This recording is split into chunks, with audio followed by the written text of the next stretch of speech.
Há muito tempo, séculos atrás, em uma pequena parte desse nosso vasto mundo, vivia um povo chamado de os Filhos de Israel. Desses filhos surgiram certos homens e mulheres através dos quais Deus se revelou para toda a humanidade.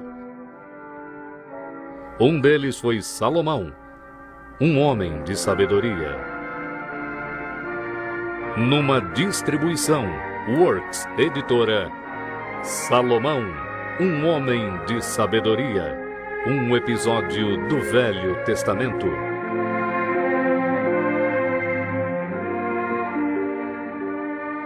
Versão brasileira, Estúdio de Cinema, São Paulo.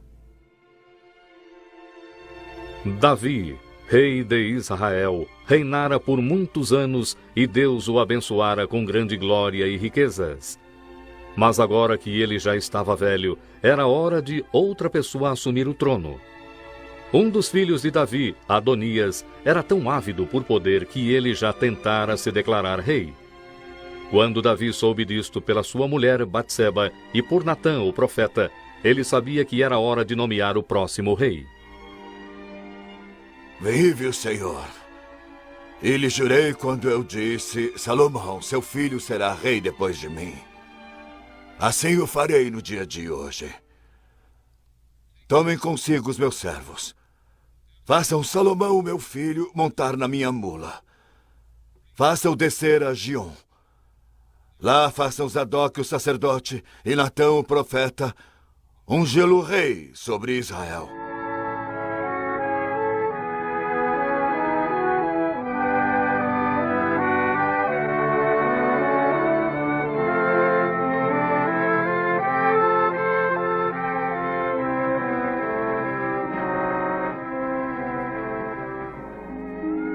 E assim Salomão, o filho mais novo de Davi, foi ungido rei sobre toda a terra de Israel.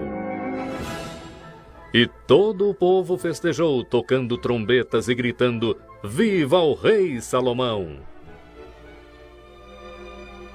Com seu filho seguramente no trono, Davi estava feliz e pronto para morrer. Mas antes ele reuniu os anciãos de Israel, os seus nobres e oficiais, para falar de um sonho querido dele. Um sonho muito antigo. Eu havia planejado edificar um templo, onde a arca do concerto pudesse descansar. Eu estava pronto para edificá-lo. Mas Deus me disse: Tu não edificarás uma casa ao meu nome, porque tu és um guerreiro e derramaste sangue. Ele disse: É o teu filho Salomão que edificará uma casa ao meu nome. E você, Salomão, meu filho, aprende a conhecer o Deus do seu pai, e o serve com todo o seu coração e com uma mente disposta. Porque o Senhor busca todos os corações, e conhece tudo o que pensamos e planejamos. E se procurar por Ele o fará encontrá-lo. Mas se o abandonar, ele o rejeitará para sempre.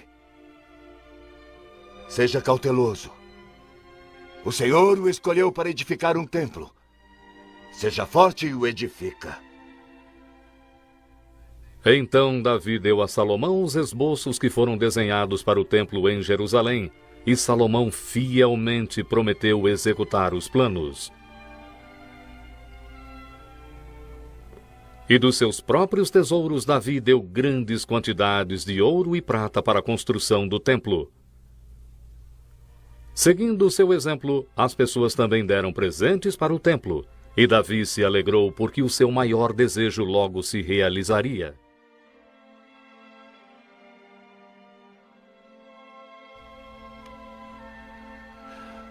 Senhor, dá ao meu filho Salomão um coração fiel, para que ele viva segundo a tua palavra, e edifique um templo para o qual eu tenho feito preparações.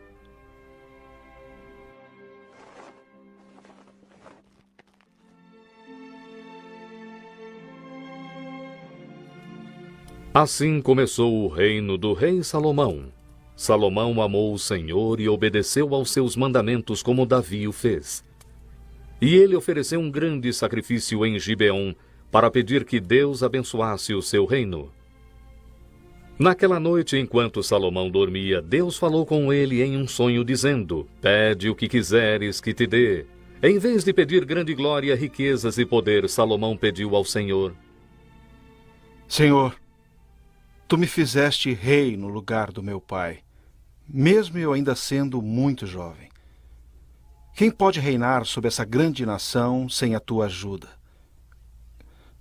Dá-me, pois, sabedoria e entendimento para reinar sobre o teu povo, para que eu possa diferenciar entre o bem e o mal. Deus ficou tão satisfeito com o pedido de Salomão que ele lhe prometeu dar não apenas a sabedoria que ele pedira, mas também riquezas, glória e uma vida longa. Fiel à sua palavra, Deus abençoou Salomão com sabedoria. Um teste dessa sabedoria surgiu logo quando duas mulheres apareceram diante do rei. As duas mulheres viviam na mesma casa e cada uma teve um filho, mas um filho morrera durante a noite. E agora as duas mães reivindicavam a criança que ainda estava viva. Era um problema intrigante, mas Salomão imediatamente soube o que fazer. Tragam uma espada. Dividam a criança em duas partes e deem metade a uma e metade a outra. Ah, meu senhor, dê-lhe a criança, mas de modo algum a mate. A criança não será nem minha, nem sua. Divida-a! Dê a criança viva à primeira mulher.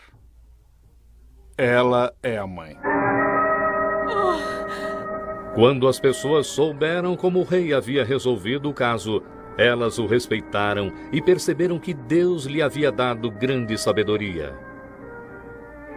A sabedoria de Salomão era realmente notável. Mais sábio do que todas as outras pessoas da sua época, ele disse muitos provérbios. Palavras de eterna sabedoria que vinham de Deus e que continuam até os dias de hoje. A sabedoria é a coisa principal. Adquira, pois, a sabedoria. E com tudo o que possui, adquira o conhecimento. O temor ao Senhor é o princípio da sabedoria.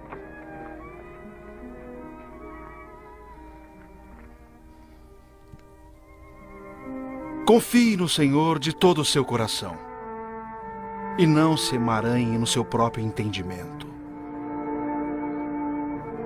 Reconhece-o em todos os seus caminhos e ele endireitará as suas veredas. Não seja sábio a seus próprios olhos. Tema o Senhor e aparte-se do mal. Mas a sua fama e prosperidade não fizeram com que Salomão esquecesse a promessa que ele fizera ao seu pai. E agora que havia paz na terra de Israel, os seus pensamentos se voltaram para a construção do templo. Seu primeiro passo foi escrever para o rei de Tiro, um amigo que poderia fornecer madeira de cedro do Líbano. Eu tenciono edificar um templo à glória do Senhor, meu Deus, que disse ao meu pai Davi: Teu filho, que porei no teu trono depois de ti, edificará uma casa ao meu nome. Pois agora, dê a ordem aos seus servos que cortem cedros do Líbano para mim, e os meus servos ajudarão. Eu pagarei pelos seus servos. Salomão estava certo de que Hirão, rei de Tiro, que fora amigo do seu pai, atenderia ao seu pedido e que a construção do templo começaria em breve.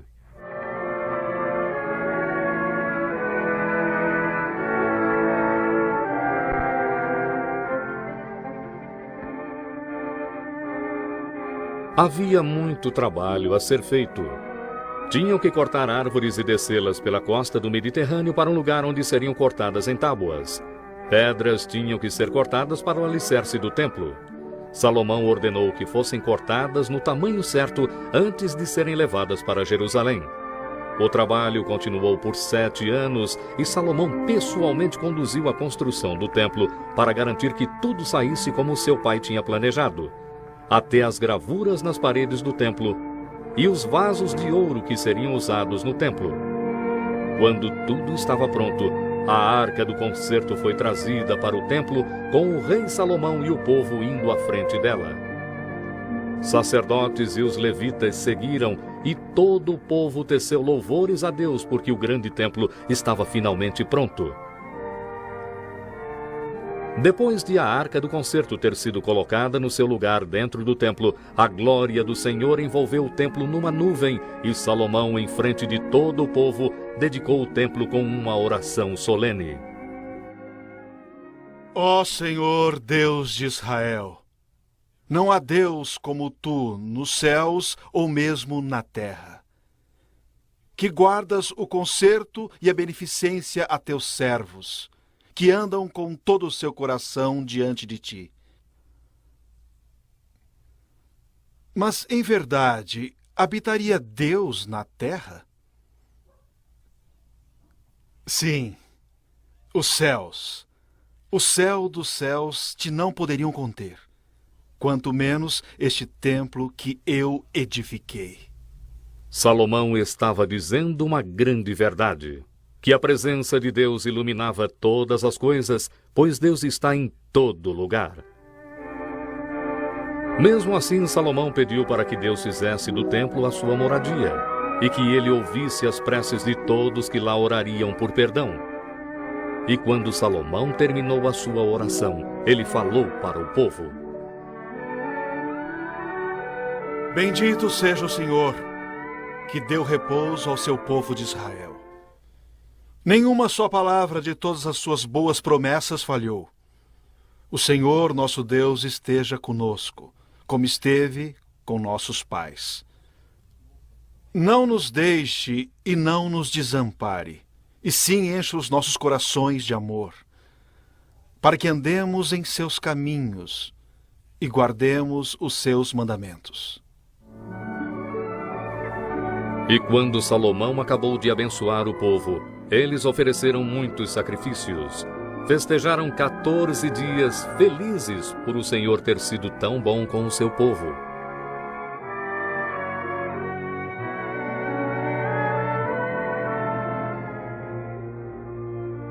Os anos se passaram e a fama do rei Salomão se espalhou até mesmo em Sabá, na Arábia.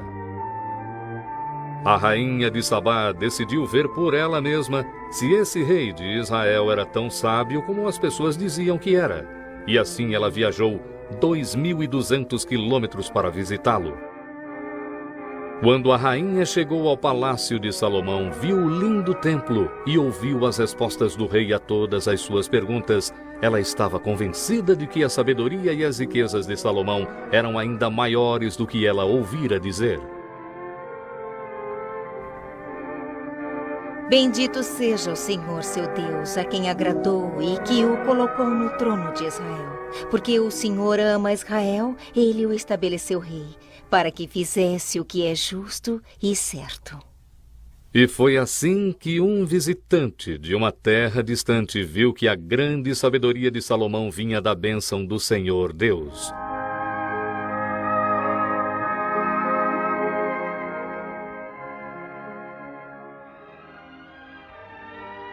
Salomão foi feliz enquanto ele andou nos caminhos do Senhor.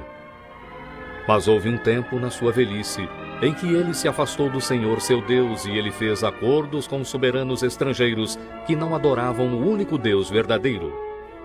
Ele até se casou com as suas filhas e teve muitas mulheres. E essas mulheres pagãs persuadiram Salomão a construir altares para os seus ídolos. Isso enfureceu o Senhor e, por fim, trouxe a punição de Deus sobre Salomão e o seu povo. E assim as palavras que Deus falara através de Moisés, o primeiro líder de Israel, se realizaram. Hoje exponho diante de vós uma bênção e uma maldição. Uma bênção se fizerdes o que eu mandar, mas uma maldição se não ouvirdes o Senhor vosso Deus.